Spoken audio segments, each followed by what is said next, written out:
Good evening, everyone, and welcome to tonight's program. I'm Carrie Coogan, Deputy Director of the Kansas City Public Library, and we thank all of you for being here tonight. Tonight will be the 10th installment of the Making a Great City series, and first since way back in March 3rd, when Dennis Strait examined Kansas City's infrastructure problems and laid out some solutions, including more strategic development and a restructured tax system. We are grateful to Dennis and his team and co-presenters, all from Gould Evans, as well as some other supporters of this series who have been with us from the very beginning, including the Kauffman Foundation, the Hall Family Foundation, the Urban Land Institute of Kansas City, First Missouri Bank, the Mid-America Regional Council, and Newmark, Grubb, and Zimmer. The series launched in January of 2018, and it's designed to foster the smart growth of Kansas City, and really the smart growth of our region. It has featured presentations by prominent urban planners and follow-up roundtable discussions with civic leaders. Participants have included civic leaders, including the mayors of Kansas City, Missouri, Kansas City, Kansas, and the executive director of Mid-America Regional Council, as well as the deputy director of the Kansas City Health Department. We've also hosted national leaders. Many of you may remember Chuck Marone of Strong Towns and Joe Minikazi of Urban 3. So now I'd like to turn it over to Dennis Strait, who's a principal at Gould Evans and has been a champion not only of this series, the library, but also of this city. Dennis?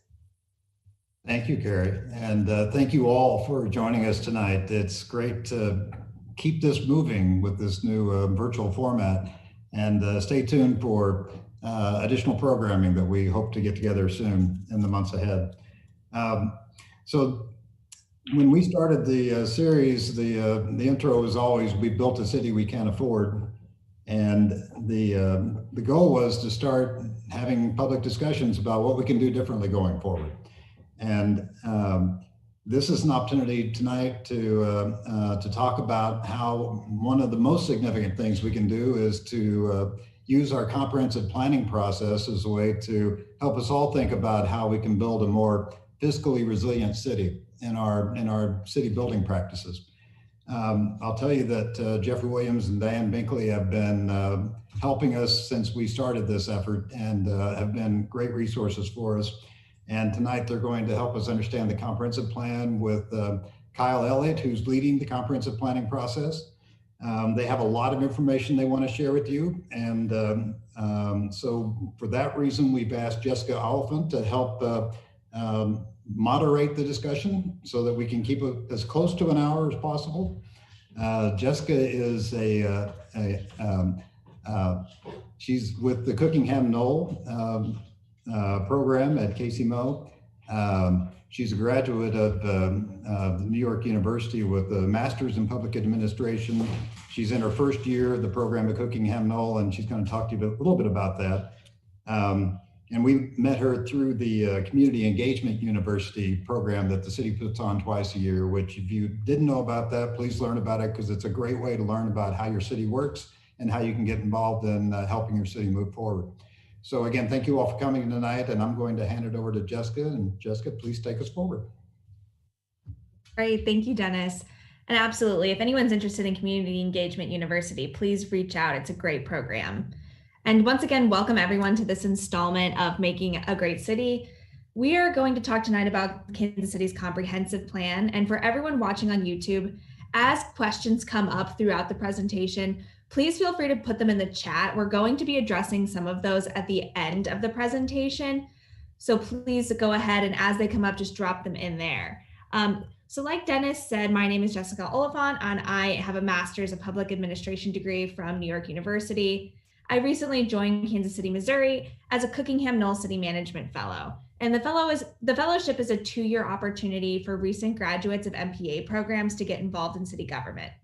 It's named for LP Cookingham and Rich Knoll, who were 2 dedicated public servants to Kansas City, Missouri.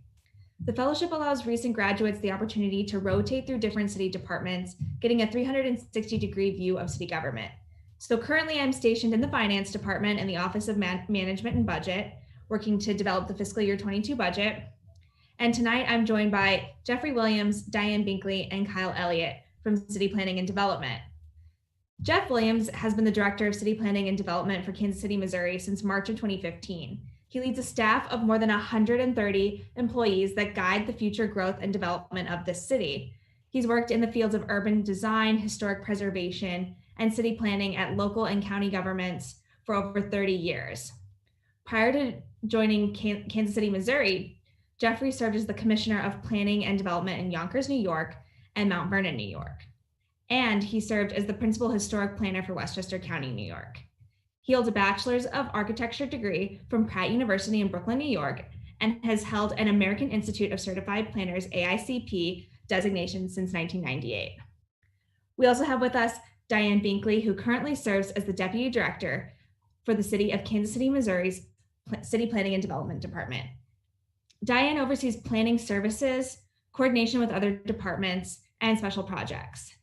Diane's 28-year career has focused on traditional planning in the public and private sectors. She has served as a planning director for the city of Leawood, Kansas, and as a partner in the firm of Ochsner, Hare & Hare in Kansas City, Missouri. And also we have Kyle Elliott, who has been leading the update to the comprehensive plan. He is the division manager of the Longrange Planning and Preservation Division for City Planning and Development. His work is focused on long-range strategic planning, transportation, historic preservation, and data analysis and support.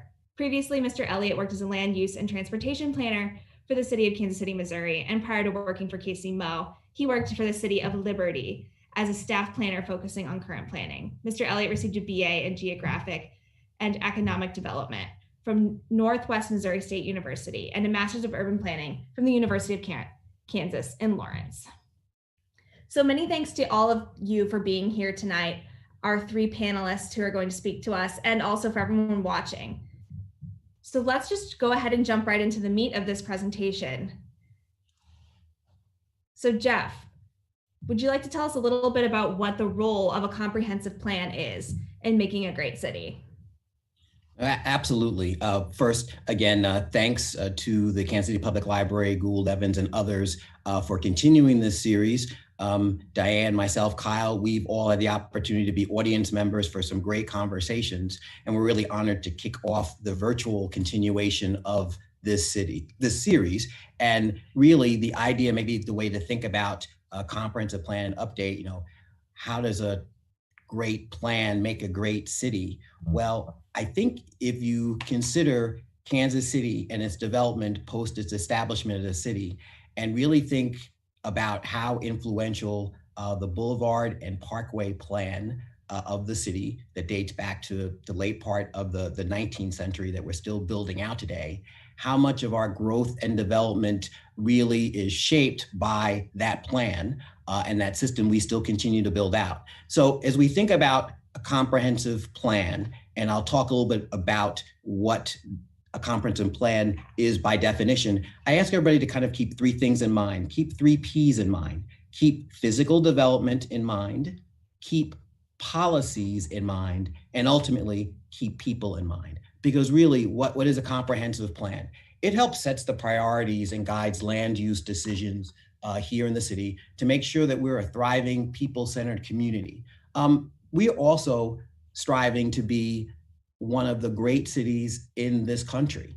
And as we look to work together to craft a document that talks about how we grow and develop, it's about buildings, but it's also about other systems to support the city, transportation, economic systems, other types of things that come together as the city grows and develops. The plan is also a plan that covers a 20-year period. So we're really talking about how is Kansas City going to grow and change for over the next generation. This plan is important because it helps the city set priorities in terms of how and where and why we would grow. It's also a document that helps us be able to respond to change. And goodness knows, 2020 has been nothing but responding to changing environment. This plan also is a good, ready reference that holds lots of policies that relate to all aspects of city operations, and they're linked to physical development. The other very important piece is Kansas City is the largest city in the metro. About 1 out of every 4 people that lives in metropolitan Kansas City lives in Kansas City, Missouri. And we have some responsibilities and opportunities to be the vibrant center of the community. And ultimately, it was mentioned before, no city is an island, no plan is an island. The recommendations in this plan are to make sure that we are a thriving city, that we're supporting the region, and that also we're able to compete nationally to attract more people and more resources and more opportunities to Kansas City. So that's the plan, and that's why it's important. We have a great foundation, not only in the Boulevard and Parkway System plan, but even in our comprehensive plan that we have in place right now, which is Focus, and that's the plan we are updating. The time frame to do this, while we did our official kickoff in May of this year, we worked 6-8 months prior to that to do the pre-planning to make sure that we put in place a strategy that will allow us to have as much feedback as possible with people, to listen, for them to share ideas, share their current thoughts and concerns and opportunities. And we'll continue to work with people and that feedback to help craft goals for the plan, an overall kind of vision for development in the future, understand what values we'll use to judge some of those recommendations. And ultimately, with everybody's help, we will put together a draft plan, share that with everybody, get refinement, and put a plan in front of the City Council for its adoption in the latter part of 2022. So inspire, engage, and act is a way to think about our schedule, and that we want to make sure that our process is inspiring to the widest range of people possible. We have them engage, and they will help tell the story of the importance of this document and the confidence they have in the recommendations, and propel leadership to enact the revised plan. So that's our strategy. That's what comprehensive plan is. So physical development, policies, people. Keep that in mind as we're having our conversation today.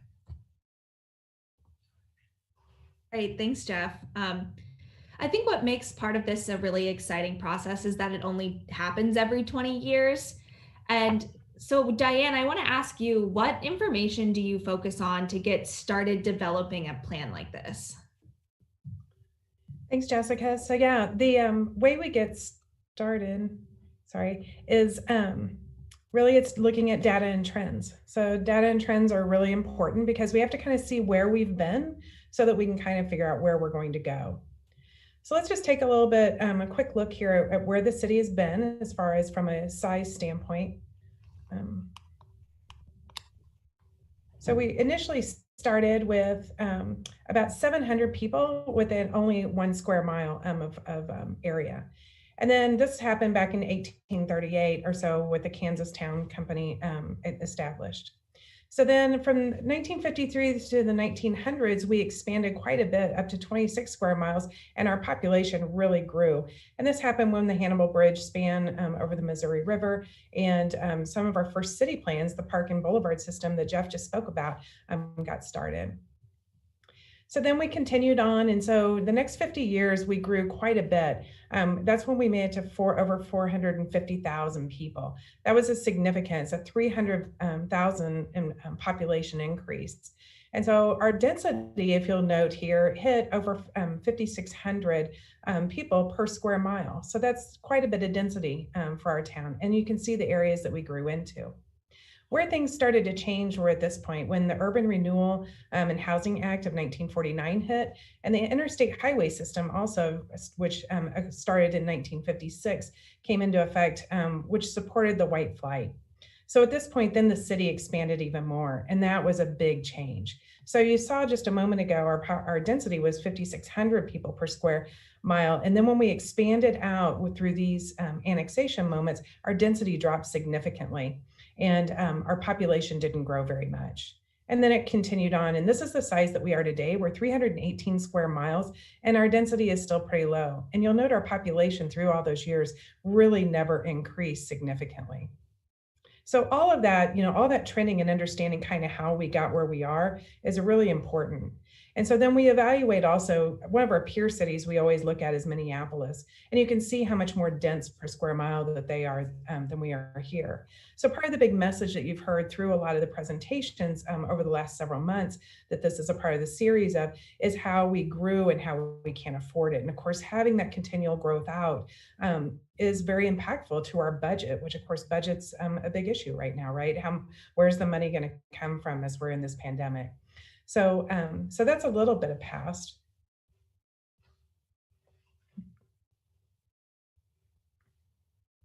Thank you for that. And Kyle, I want to ask you, so what's going to happen if we stay on the same course that we've been on? We have these issues with affordability and maintaining our current assets versus developing our new assets. What do you see as the path forward if we do nothing? And then maybe you could address how this plan will help shape that. So it's to follow along the lines of Diane's answer, we're at the phase of the plan where we're doing a lot of analysis and we're trying to figure out what those elements are that we should look towards the past and see how our past experiences have impacted how we move forward. So one of the things that we've looked at from our previous focus plan was the street network. We're going to invite you guys to go to our webpage. We'll give you the login, or not the login, but the path here in a moment so you can look at this animation. We also look at the next slide, which shows you where our population has grown. This one, when you go to the webpage, it'll show you how that in 1940, the highlighted area is really where the mass of the population. Maps of Kansas City, we've shown you several right now, but the area in gray is the current. Kyle, I think you cut out for a minute there. Would you mind saying that again? Sure, for those. Unfortunately, Kyle, I think you're out again. Okay, I'm going to yield to Diane and Jeff as we go forward. Okay. So again, so the population growth, kind of as I had shown in the other, and on the website, you can really see, because this will progress forward and it'll show all the way through. You can see our population has increased though over the years. And then housing was the same. So the density in early on really was kind of more in the southern area, but as it's progressed out, a lot of the single family has moved further out and our density has also expanded.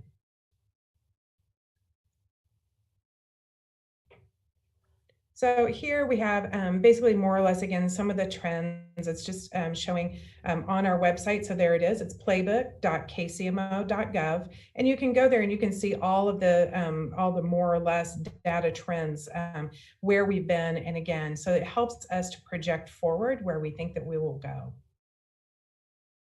So this, I'll just touch a little bit on these, but essentially like our median home values have increased through the years, and as well as our household populations. But then our public transportation has decreased, as we all know, even though we're trying to expand it with streetcar and with bus rapid transit, but really our public transportation usage has decreased. School-age children numbers have decreased as well, but good news is our high school diplomas have increased. So we're becoming more educated as a community. But unfortunately, also our poverty has increased as well. So that's kind of interesting to see that we're getting more educated, but yet our poverty is increasing. So we have to look at that. Even though we don't manage the education system here, we still have to evaluate that. So also our race. So there's a big, the question is, and it'll be interesting to see what the census shows, but really our race hasn't really changed here either. So the even though maybe slight increases you'll see in this graphic of African Americans, and other races.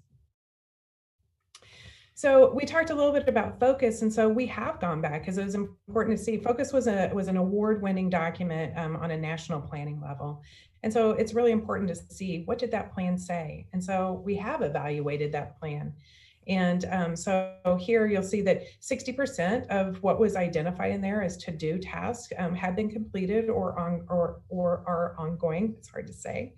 And but 78% of it is still relevant today. So that just speaks to the forward thinking of that document.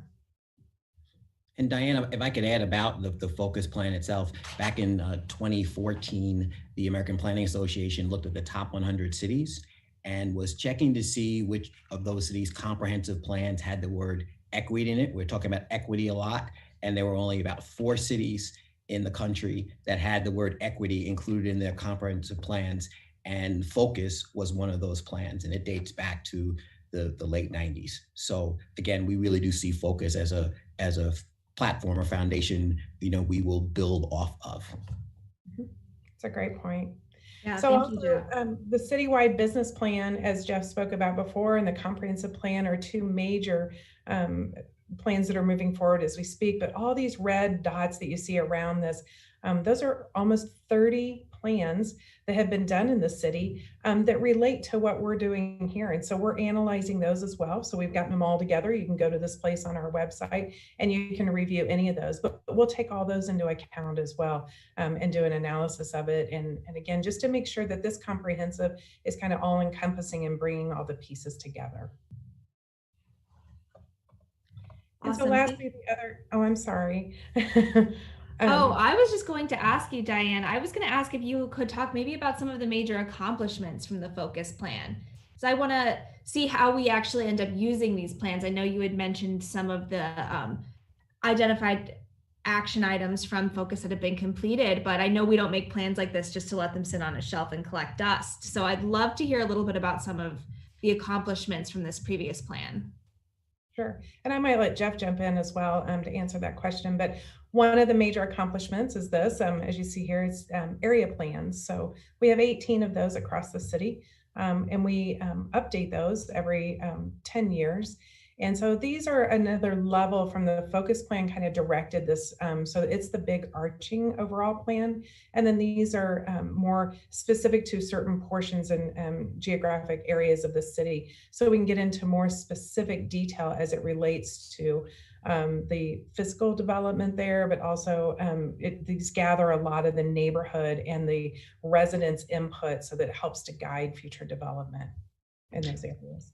Yes, I would add that, focus again stands for forging our collective urban strategies. And I think people need to think about Kansas City in the 1990s and think about the urban areas in particular. Diane mentioned where people were leaving urban areas, so depopulation, lack of investment in downtown. And focus emphasized, and its goals and strategies looked at infilling, backfilling, building out the urban core areas of the city, utilizing the existing infrastructure we had to kind of grow and develop. And so I think that was a major accomplishment of the plan, to understand the importance of doing that, but at the same time still having goals and strategies for how the city handles greenfield development. And I think one of the things that talks about the idea of revitalization, I think also goes to the preservation piece. There's one of the 7 component plans is a preservation plan. And so lots of things that were recommended as part of that in terms of, establishing local commissions to look at locally significant historic properties and coming up with strategies to make sure that, we were preserving building resources and historic elements of the city. So I think that's a major accomplishment as well. I think, today, I think there is a national wave of momentum about focusing in on urban areas and densification, other types of things, and the benefits that has. And so focus really led the way to saying that this is a key element of a city's long-term success. Great, thank you. I appreciate that. That's really fascinating. And so, Jeff, I also want to ask you, and maybe some other folks can chime in on this. We've had a crazy year with 2020. So how has that changed the conversation around this update of the comprehensive plan? And should that change our direction? Well, good questions about, should it and how has it? Let's talk about the should it first. When you're talking about comprehensive plans, and we use the phrase long-range planning here, you're talking about literally what can happen over the course of a generation and what should happen. And when we start that consideration, I want everybody to kind of be free and be visionary and look towards the future So that's really important to do. But at the same time, you have to understand current circumstance and situation.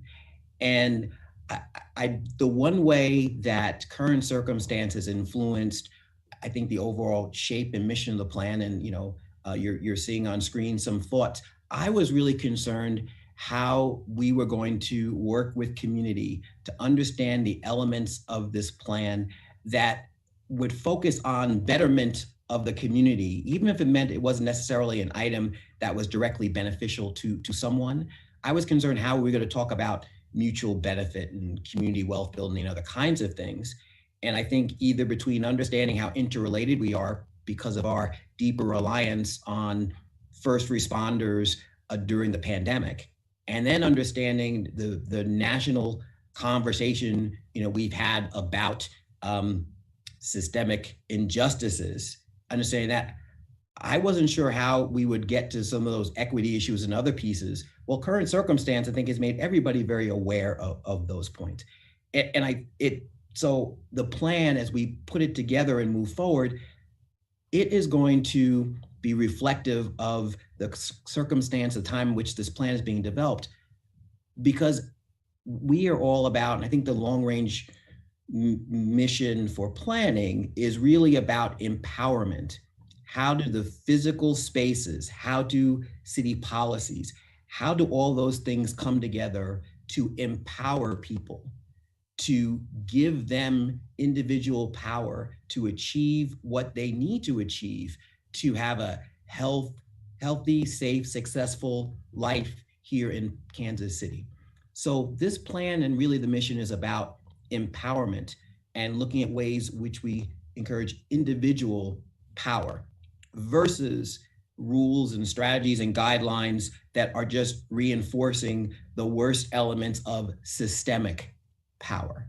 So that's how current and again, current circumstance and two maybe very different but interrelated circumstances in 2020 really are that foundation point that we'll use to build off of current plan to make sure that the goals and strategies that are put in place are equitable, are achievable, are sustainable, and are doing things to address past injustices and providing greater opportunity for individual advancement and sustainability. So that's the mission of this plan. That's how 2020 will shape a plan that will have a lifespan that reaches out to 2040.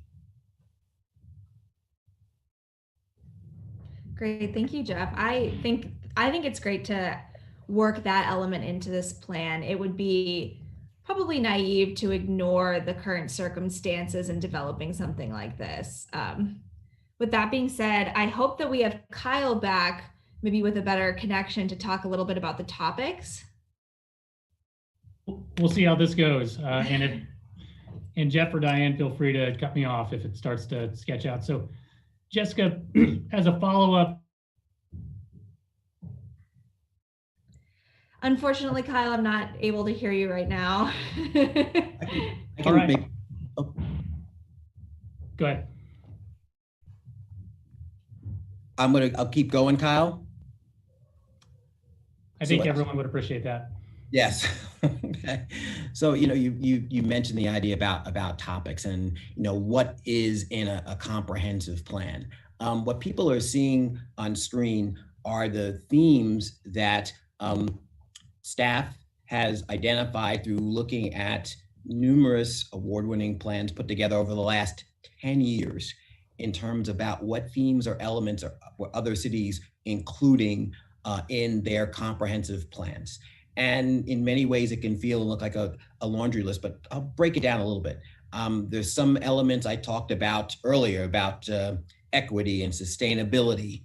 There are things that are core elements of plans, looking at neighborhood planning and traditional housing, looking at transportation systems. And then some of the themes that you're seeing in plans, they evolve a bit more to be more specific on not only about what should housing look like, but how do you achieve the housing? How do you encourage home ownership? How do you deal with absentee landlords? So lots of things you're seeing are refinements and subtleties on some broader themes. That will be kind of the beginning of the foundations, in addition to looking at the planning themes that were in focus, that we will take a look at and we'll share with others and get people's feedback on. The idea, I think, is it's not only about just the topics that are covered and coming up with recommendations on these topics. It really is making sure that we do this, that there is really this kind of human-centered approach to looking at plans. So a plan and our comprehensive plan will have recommendations and strategies for, best practices on a variety of different topics. And I'll just stick with the traditional ones, housing, transportation, open space. But then, as I talked a little bit earlier, those different elements, let's think about the kind of the people element and what we'll call the value system piece. So when a recommendation is put into our updated comprehensive plan, we want to know that that recommendation's been vetted through making sure that there are certain values that get retained or addressed. So is this improvement going to help communities remain intact? Is this investment going to be beneficial for not only a small subset of people, but for a larger area of people? Is this recommendation for growth and development going to be something that allows people to individually build wealth and sustain themselves? Is what we are building going to be something that's going to actually help to mitigate issues like climate change and other pieces? So those are the value parts. So you've got the topics and you've got the values. Now let's talk about the fact that Kansas City, at over 300 square miles, that the context and surroundings are really pretty much everything you could find almost all across this country, with the exception of oceanfront and desert. We have everything here. And so it's also important to understand that a recommendation when made, even when vetted through a value system, has to be appropriate for the context. So it's not as easy to say, we're going to build in urban areas and we're never going to build in greenfield locations. I think it's understanding in all the environments you're seeing, so urban, suburban, exurban, which is the edge of suburban, greenfield developments, infill developments, understanding that those recommendations need to make sense in those locations, and they need to be a net positive, and they need to be investments or improvements that can get sustained in those locations. So topics, values, community context, all coming together, that will be the form of the updated comprehensive plan of the playbook. Great, thank you, Jeff. Yes, seeing this and seeing the list of themes from other plans has been really interesting to me, because I don't have a planning background. So sometimes hearing about things like the comprehensive plan, it can seem sort of over my head, but seeing it in terms that I actually can understand has been helpful to wrap my brain around it. Well, everybody, public engagement is about recognizing that everybody here is a subject matter expert on their needs living in the city, their individual aspirations. So everybody's a subject matter expert here. We talk a lot about, in the work that we do, about kind of building a common foundation of facts. I am totally stealing Kyle Elliott's phrase. He says this all the time. And that's why we start with data and facts. We have this common foundation of facts. Everybody brings their experience and their expertise, and we work together to build greater knowledge and develop vocabulary we can all agree upon, and then craft recommendations and guidelines for how we will grow and develop as a city over the next 20 years. Awesome, thank you. Yeah, I think that's a great point. And that's actually also a great segue into my next question, which is about public engagement. So Kansas City has about 240 neighborhoods. It is geographically huge, as we've already said. So how do you manage all of the different values and needs of each of those neighborhoods? How do you engage those different communities? And how has the pandemic affected that? I think I'll throw that question to Diane. Well, actually, I was going to see if Kyle wanted to try and give it a shot one more time. And if not, Williams maybe can speak while he's moving his mouth. I don't know. Sure. Thanks. I changed network, so maybe that'll be a little better And feel free to just cut me off once again. So Jessica, what you defined is exactly the challenges that we have going forward. Kansas City is very large. It's got a diverse geography. We've got neighborhoods that go from semi-urban to maybe urban to very rural in nature.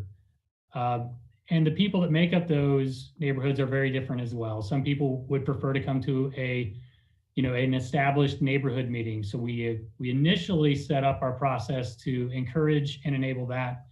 But over the last 10 years, as we've done our area plans, we found that there's a lot of people that's not what they want to do. They'd prefer to engage in a virtual setting. So even before the pandemic, we tried to set this plan up to kind of work with, at the minimum, those two groups of people, those that want to work in a group, those that want to work on their own. Then we looked at different and unique ways to do that. What we're showing here are just some of the things that we've done to include. I think we've lost you again.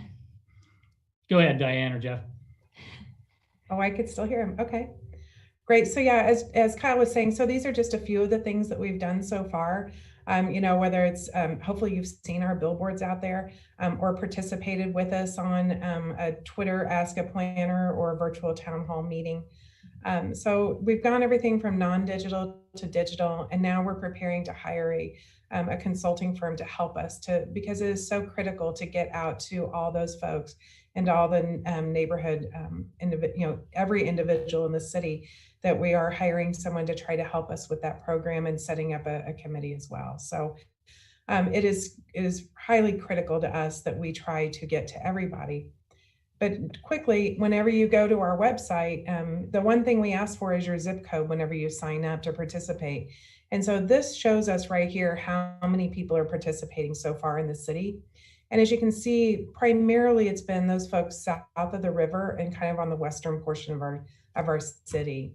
And those light colored blues and the kind of pale, kind of beigey color, that's the beige color is 0. So in those zip codes, we've had nobody participate. And in that light blue area, it's been less than 5. So even if you said 5, all of that together is maybe 150 people. So it's really important to us that we try to reach everybody so that we know that we are hearing everybody's voice and that we know what it is that they want for the future of their community. So with that, Mr. Williams. Well, here is our time to make our pitch. We're calling it the call to action. We need to hear from everyone in this community. Everybody who's a stakeholder in Kansas City, and I'll stop and define that term. People hear a lot, what is a stakeholder? Who is a stakeholder? A stakeholder is anybody who lives here, anybody who works here, anybody who provides a service here. All stakeholders. We need to hear from everyone about their thoughts about the future of Kansas City and how it grows and how it develops. So need everybody to be a part of this conversation. Right now, task 1 we're asking is please go visit the website that holds this this mission, this project. It's playbook.kcmo.gov. And it's a really, it's a robust website. There are opportunities for people to leave individual comments, participate in polls and activities, hear from us on a weekly basis, help build and understand that common foundation of facts so that we move forward. Initially, when you go, there's 5 questions that we ask you about, what things you love about Kansas City, what things would you change about Kansas City, what things have you seen in other places you would like to be created or developed here in Kansas City. Because really we want to start from the place where people are sharing of themselves and their individual stories. And I just keep in mind, so that's the pitch. I think the idea also is to understand this is a plan for the course of a generation. I know, Diane and I were talking earlier about, when we say the word generation, I think, Diane, you always want to add the word younger generation to that as well in terms of participation. That's right. So to me, it's critical that, as we look, if we're looking to the future and we're looking to our youth, then if you're a parent out there, get your child involved. That can be an elementary, middle, high school, college age. We want to bring those college kids back to Kansas City, right? That's what's going to help us to grow. That's okay. We can help. We can hear from the older generation too. I participate as well.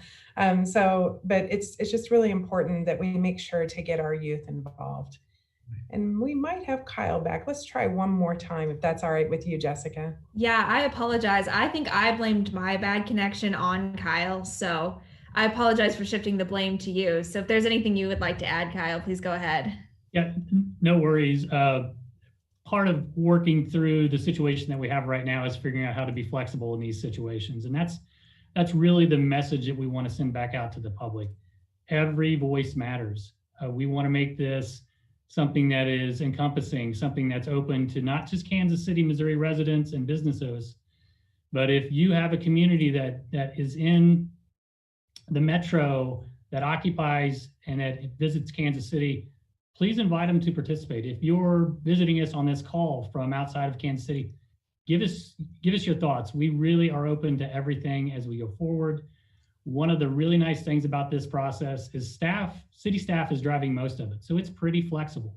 We have the ability to change this quite a little bit to hit different audiences and tailor some of the questions as we go forward. So the best thing that we can ask anybody to do is to provide us as much input and direction as possible.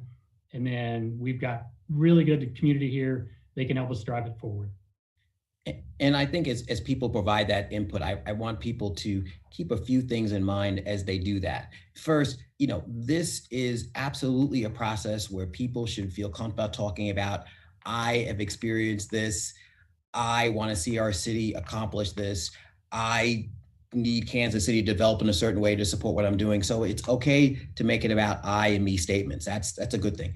I think the other thing about this process is to be candid and honest about things that we need to understand and address from an inequity perspective as it relates to physical growth and development. This is a time to have those very candid conversations to do that. So kind of, speaking your truth as we work through these processes. Understand that some of the topics to be discussed, the conversations could be challenging. And we may not ultimately get to a place of full consensus, but we want to know that we've heard as many voices as possible. And we really work to bring people together to get to those common points of understanding. And again, we're making sure and want this process to be one where people can express not only their optimism about what they want to see happen, but also express a concern or ask us to double check to make sure that what we would be putting forward would have a minimal level of unintended consequences.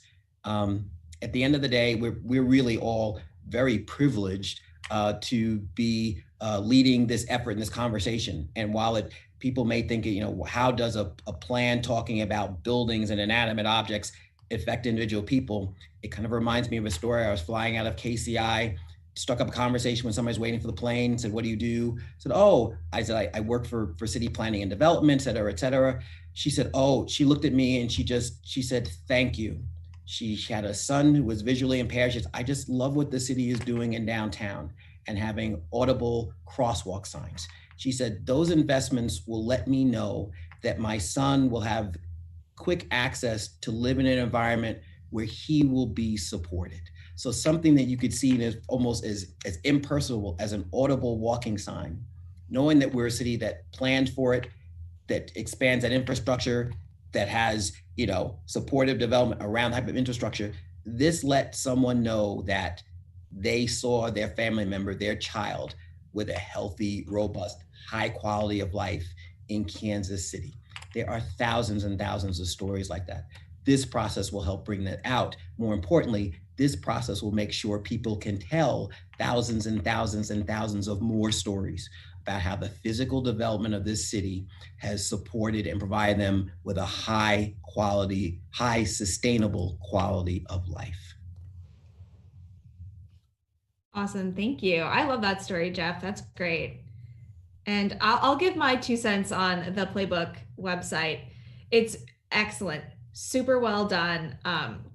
Very aesthetically pleasing, easy to use, and it's fun if you're like me and you like, giving your opinion and answering polls. So I will just give my props there. I think it's really an exceptional tool. And so we're about to enter into the audience Q&A session. So please, folks, if you have anything on your mind, drop it in the chat.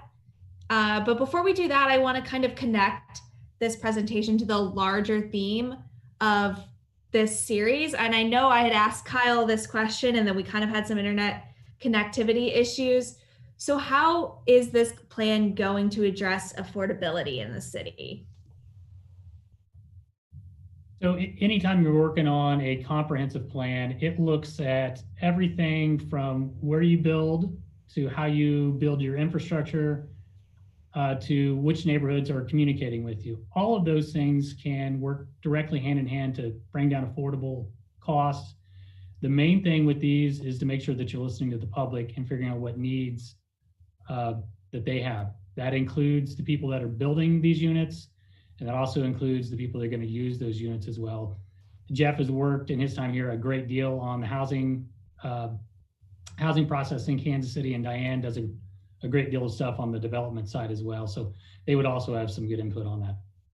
Well, look, I think building upon that from the housing perspective, I think the first thing we showed you that display where there's a whole series of city policies that have relationship comprehensive plan, and the city's adopted housing plan is one of those. And some of the data work done there, it's really understanding about affordability. If we're talking about from a housing perspective, it's not only how much the rent is or the mortgage is for a home, it's the additional expenses. So it's utility expenses, it's transportation expenses. So that graphic, when we saw less and less people using public transit, hopefully it's not the case because they felt that the system is not robust enough to support their needs, because I think and Kyle had more of the data about this, we're, have some of the highest rates, almost kind of those tangential expenses in terms of housing. So while the housing may feel like it costs less or the rent is less, people they may need to have a car, and that's a bigger expense that hits in their household expense. So it's a whole series of things that couple together to talk about affordability. I think Diane's experience is in working with developers coming in with a whole host of different type of development options and styles. Right, and so just to quickly touch on that, things that we have been doing is evaluating our ordinances to see whether or not are there things that need to be amended to easily to make things more affordable as they're trying to develop here. So one example is lessening parking requirements for if you have more affordable units, then you have fewer parking requirements. Right. Well, thank you. And Jeff, you spoke about transportation, and that's a great segue into some of the audience questions that we got. So someone asked, has the no fare bus service increased usage? I would defer to our folks at Ride KC and the KC ATA. I think it's challenging to assess ridership levels right now just because of the pandemic, and people's travel patterns have changed. I do know that the idea of free fare was kicked off with the Prospect Max and the bus rapid transit system. So yeah, anything that eliminates a barrier to people utilizing public transportation will help. It will be hard to assess about ridership. I do know that, the idea of free fare alone isn't necessarily all of the solution from a transit perspective. Given the size of this city, we're talking about things, especially affordable housing or creating job opportunities. We really need to be strategic and have a plan that encourages that to happen along what we call high frequency transit corridors. So along the streetcar line, along the Prospect, the Troost Max, and other Max lines that ATA wants to develop. So the idea of people are living near those transit lines, and if job opportunities near those transit lines, they really could live in the city quite well and get around and not be reliant on an automobile. So it's those kind of combinations of policy pieces, free transit along with land use decisions about, densifying and housing opportunities and job opportunities along transit lines, I think that will promote greater ridership. Awesome, thank you. And I'm a huge advocate of the bus system here. I'm a regular on several of the lines. And so I can assure you it is possible to live in Kansas City and not have a car. I know we still have a long way to go before it's possible everywhere in Kansas City. Well, I will say anecdotal. Sorry, that's a problem when you get planners on a call. We had the conversation about streetcar, in particular expansion of streetcar through the Nextrail effort a couple of years ago. We had to recognize a couple of things. Kansas City, in the heyday of trolley and streetcar and transit ridership, had the second largest trolley and streetcar network in the United States, second largest. And you know why that worked? Because the city had a boulevard and parkway system, and we had places and locations for those trolleys to be, and we had neighborhoods where people could walk to those transit services. So this is a model that was developed 100 years ago that can be reactivated really well, albeit with maybe different modes of public transportation, but without the physical development that supports walkability and access to transit hubs, without that physical framework, you can't establish the transit service. So that's another great nexus and connection between development patterns and then provision of transit infrastructure. We're really at a place where we're talking about reactivating something versus creating something from the ground up. Yeah, I think it's fascinating how in the current trends of development, we're actually looking towards the way things were done in the past to look at walkable neighborhoods and public transit again. I think that's going to be something really beneficial. And then we also had another audience question speaking about the streetcar, asking if we could offer any tentative thoughts on the 20-year direction of the streetcar as we develop this plan. So one of the requests that we have had from the community as we move forward on what the comprehensive plan could do and should do is we were asked to look at types of transportation that the city should consider and where those transportation elements should connect. So the comprehensive plan by nature is a little more general than some of the answers that some people want. It kind of gives a general guidance of things. What the plan itself will likely do is ask the community, what type of connectivity options do you want? Do you want trails? Do you want enhanced bus services? Do you want streetcar? And what elements do you want us to connect it to? So those are the types of questions that as we go forward in the planning process, we'll make sure that we ask the public. They'll probably get relatively direct on which portions of the city should be connected and what types of elements we should connect. But the comprehensive plan probably won't get down to telling you which corridor and the exact mode of transportation that it's going to use, but it will be used to guide a lot of that information as it goes forward. So which plans could someone look to maybe get into the weeds on that? So Jeff mentioned it before. In 2014 and 2013, the city conducted a project called the Nextrail. Nextrail evaluated multiple corridors and finally selected 3 to go off of. And it went everywhere from looking at the amount of return on investment you might get in certain neighborhoods to which areas could actually have more commercial or residential growth from it. So the Nextrail document itself, once again, it's relatively old at this point, but would be the most recent study that looks at which corridors would be the most appropriate. I think one of the 2 things that came out of that, the Nextrail study as well, it's the idea that, understand what I'm saying, this transit is just not transit.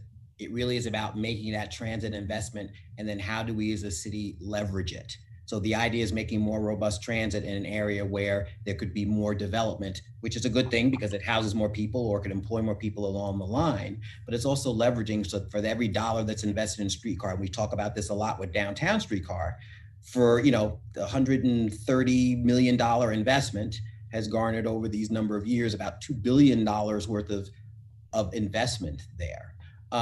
So I think that's something to keep in mind, that transit isn't just always transit.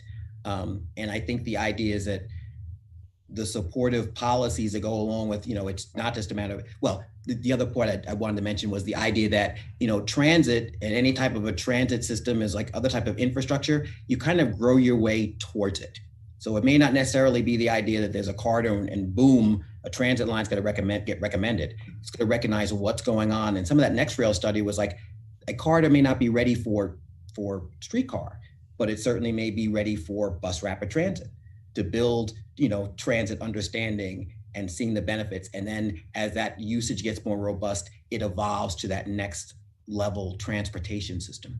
So I think we need to think about the evolution and switching of modes. The most important thing is understand that we're making a commitment to having alternatives to single driver passenger cars or single occupant passenger cars in terms of making connections in this city.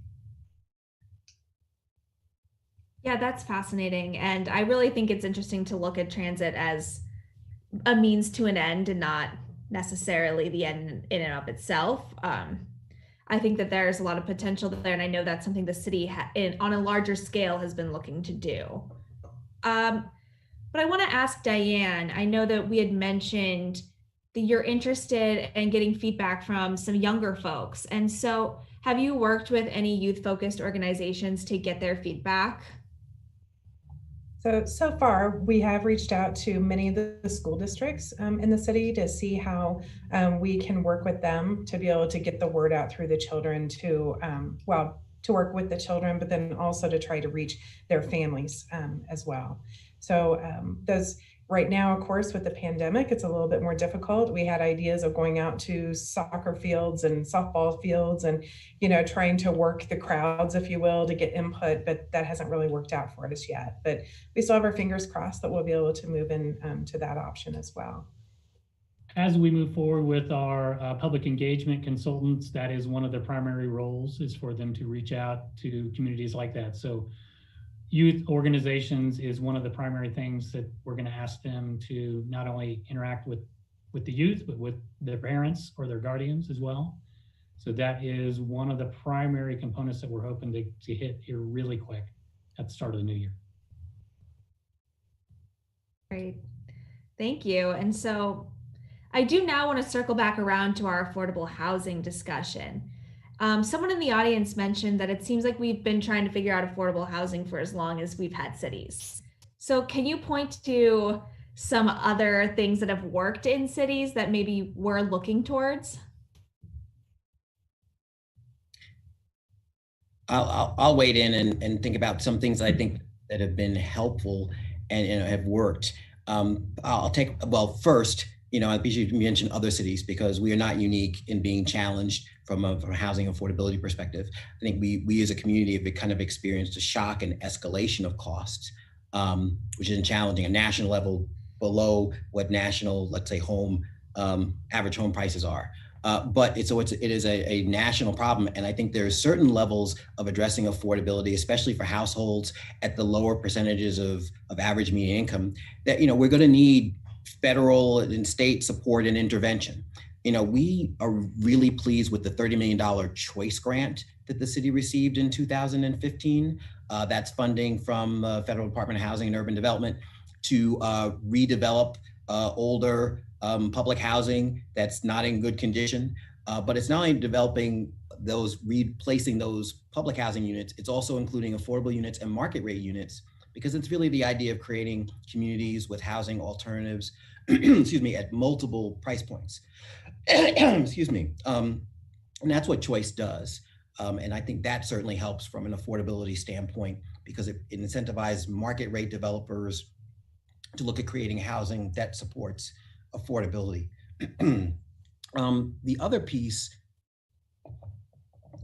about understanding housing, I think, is looking at alternate forms of housing and really looking at the property ladder concept, that you want to have people be in places that they can afford, but also places that can help build and gain equity. So we're a city with 60% single family homes. That's how we're built out from a housing perspective. What if we started looking at 2-family homes and accessory units and looking at things where people can own a home, but also provide some affordable housing options for another family, and also help build individual wealth. So I think we need to look at ownership and housing opportunities as the ability for people to be able to create wealth and move their way up the income ladder. That's got to be integrated into this, and lots of cities have looked to do that. And I think it's not only made about homes; it's looking at cooperative ownership of things. There's community land trusts that are being used as models here, where somebody owns the underlying property, but it's through a kind of a trust that's helping to develop the homes themselves. So it's literally thinking outside of the box. It's looking at incremental practices. There's Incremental Development Alliance, which is a big movement here, and something else that was discussed as part of Making a Great City series, where it's looking at people and developers who are just smarting out, or smaller scales. So it's more people maybe doing smaller things or small scale development, but that's building to provide more housing options in the city.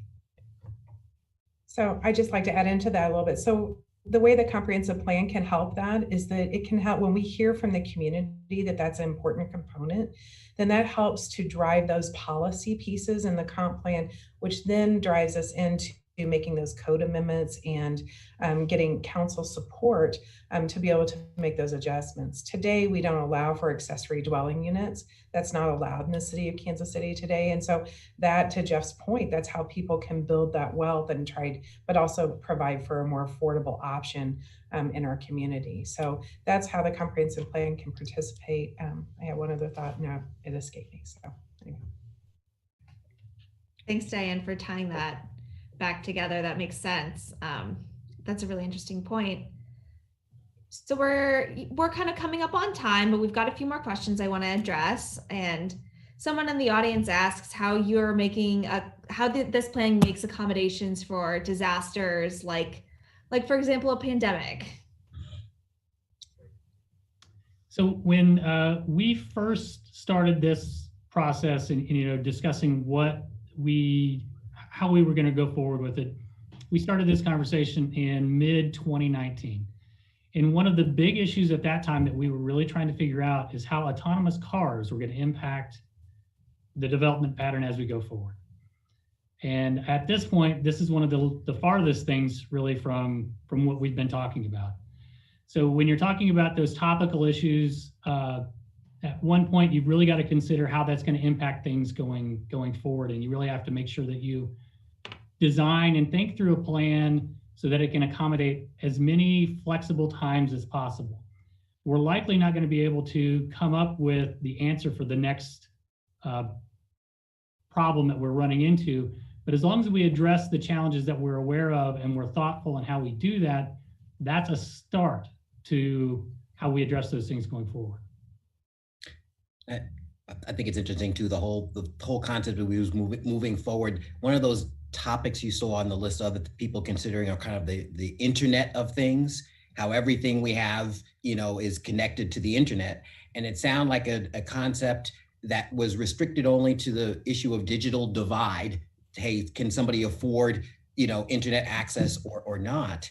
And it's not an option anymore. We saw that everybody needed to have robust internet service to have a high and sustainable quality of life during many elements of this pandemic.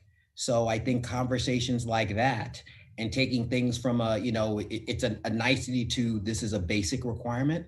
The pandemic has certainly done that, I think, as it relates to internet and connectivity. And so that's the tech part of what, responding to this is done.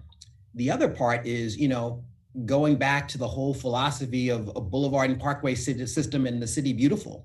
And a lot of that was taking people who were in environments that may not have been the most healthy or comfortable condition and giving them opportunities to be outside and literally get fresh air and invigorate themselves.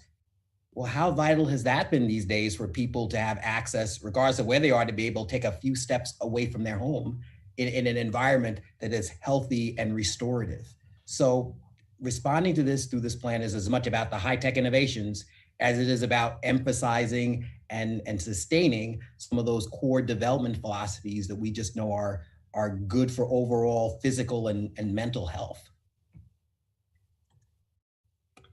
Great, thank you. Go ahead, Diane. Well, I was just going to also say that, the other thing is that we really don't know, for example, on this pandemic, the total impact of how this is going to, as this relates to our future. And so as we go through the next 2 years of trying to work on this project, we'll continue to evaluate that and try to determine how, for instance, on a land use standpoint, what's going to happen to the office portion of our community, what's going to happen to retail, and how do all those pieces shift and change. And so this plan has to be broad enough to where it can still handle those changes as things occur in the future, but we also do have to respond to it today, and try to almost have the crystal ball that none of us really have.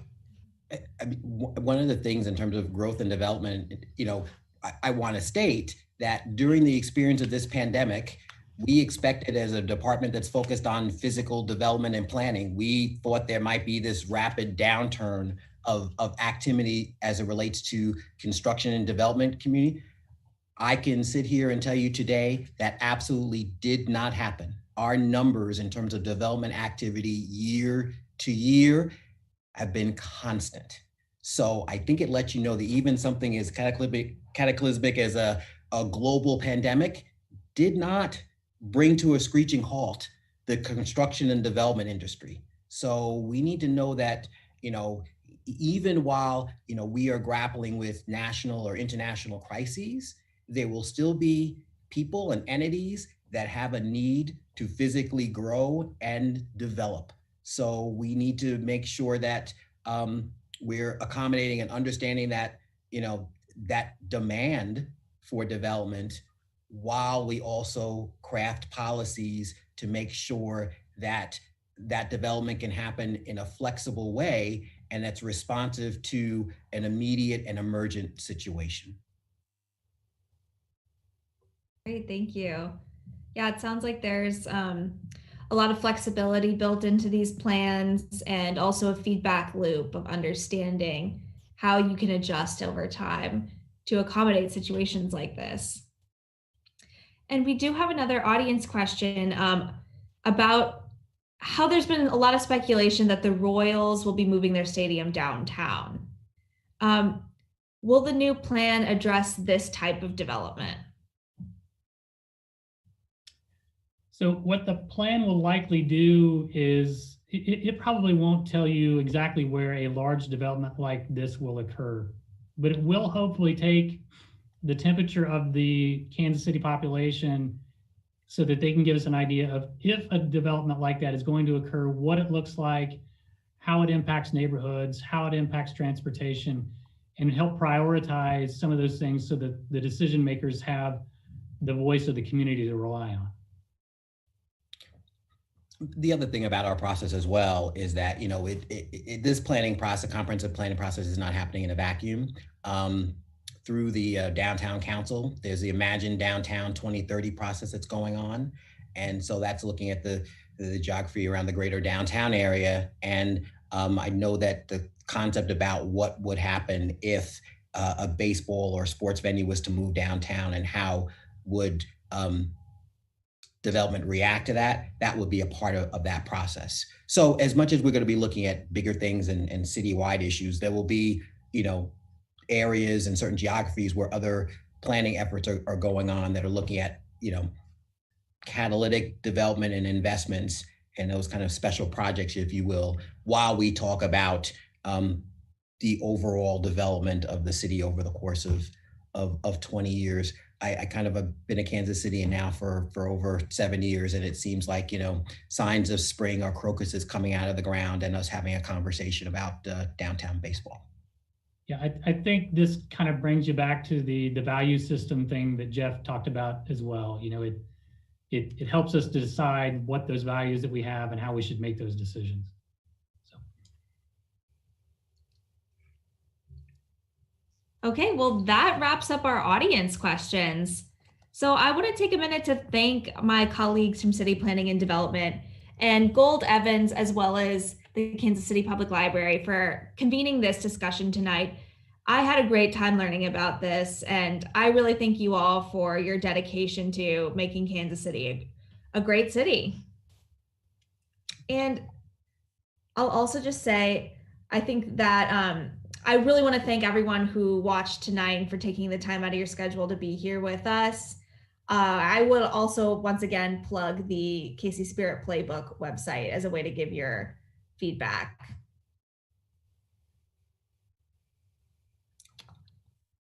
All right, and I think with that, we can probably call it a night. So thank you all once again for being here and enjoy your evening.